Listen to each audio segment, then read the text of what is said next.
रहस्यमय हवेली। 75 साल पुरानी हवेली थी हमारे गांव में।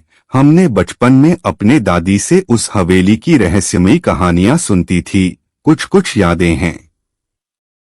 हम अपने दादा के साथ उस हवेली को देखने की जिद की तो दादा ने हवेली के बरामदे तक ले गए, मगर वहां की खौफनाक आवाजों से हम बच्चे डर गए।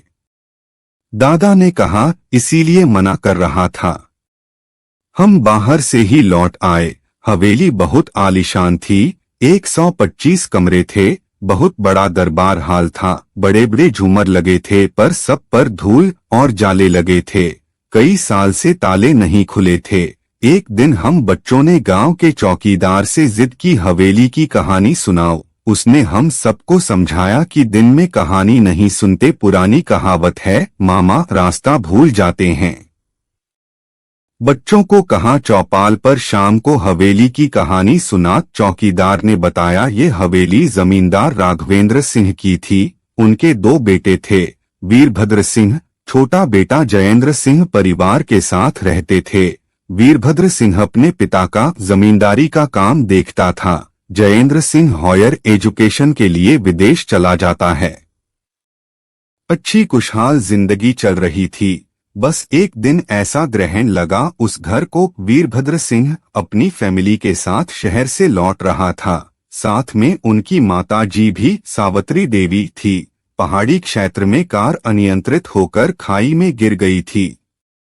कोई भी नहीं बचा। अब सिर्फ जमींदार रावेंद्र सिंह ही बचे थे और छोटा जयेंद्र सिंह विदेश में ही बस गया था। वहीं किसी गोरी मेम से शादी कर ली। जमींदार राघवेंद्र सिंह बहुत टूट गए थे। उनके दूर की रिश्तेदार बहन, बहनोई और भांजे आकर रहने लगे। वो उनके दर्द में शामिल होने आए और वही के होकर रह गए। धीरे धीरे उनकी जमींदारी पर कब्जा करने की साजिश करने लगे। जमींदार राघवेंद्र सिंह के बहुत आग्रह पर जयेंद्र सिंह की भारत आने की खबर आई। जमींदार राघवेंद्र सिंह बड़े खुश हो गए। उन्होंने ने अपने बेटे और बहू पोते की आने की खुशी में बड़ा रात्रि भोज का आयोजन किया। कुछ करीबी लोग थे, सब पीने खाने में मस्त थे।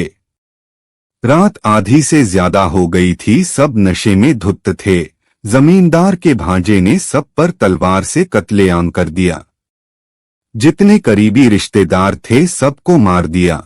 यहाँ तक जमींदार के उस मासूम पोते को भी नहीं छोड़ा। फिर कई सालों बाद जमींदार की बहन, बहनोई, भांजे की भी उस हवेली में अकाल मौत हो गई। बस जब से ही इस हवेली को रहस्यमयी हवेली कहने लगे। अभी कुछ सालों बाद गांव में एक शादी समारोह में अपने फैमिली के साथ सोचा बच्चों को गांव की सैर करा लाएं। बच्चे खेत खलिहान, ट्यूबवेल और कुएं, नदियां देखकर खुश हुए। आजकल शहरों में गांव की वो ताजा हवाएं, वो हरियाली से भरे खेत, खेत की मेड़ पर बैठकर हरे चने घास में सेंककर खाते बच्चे बड़े। उस दिन बच्चों ने खूब मजे किए। साथ ही मुझसे रहस्यमयी हवेली की कहानी भी सुनाई जो हमने अपने बुजुर्गों से सुनी। वहीं आज भी उस हवेली में कोई नहीं जाता।